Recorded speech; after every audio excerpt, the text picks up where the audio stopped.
င်္ဂလာပါရှင်အော်စကာတို့မှကြိုဆိုပါရရှင်အော်စကာတို့ကျန်းကျွဲလရီကိုဘယ်လိုလာရောက်လဲလို့မေးနေတဲ့ညီမလေးတွေဗီဒီယိုဖိုင်လေးနဲ့တင်ဆက်ပေးလိုက်ပါရရှင်ပထမဆုံး Night City Jewelry Mall အဝင်ပေါက်လေးကနေပြီးတော့အိတ်စစ်တဲ့နေရာလေးကိုရောက်မှာဖြစ်ပါတယ်ဒီနေရာလေးကနေညာဘက်ကိုချိုးလိုက်လို့ရှင်ပွဲစီစဉ်နေတဲ့နေရာလေးဖြစ်ပါတယ်အခုချိန်ကတော့တရင်ကျော့ကြောက်မြတ်အထူးရောင်းဝယ်တော်ကြီးကိုကျင်းပနေတာဖြစ်တဲ့စီကားတိုက်မြိုင်နေပါတယ်ဆက်လေကားလေးကနေပြီးတော့တက်လာရမှာဖြစ်ပါတယ်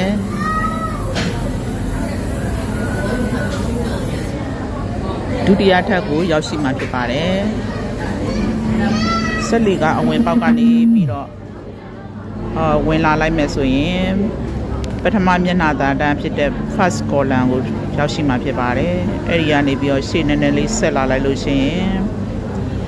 ဒါလေးကတော့ second column ဖြစ်ပါတယ်ရှေ့နည်းနည်းဆက်လျှောက်မယ်ဆိုရင်ဒါလေးကတော့ third column ဖြစ်ပါတယ်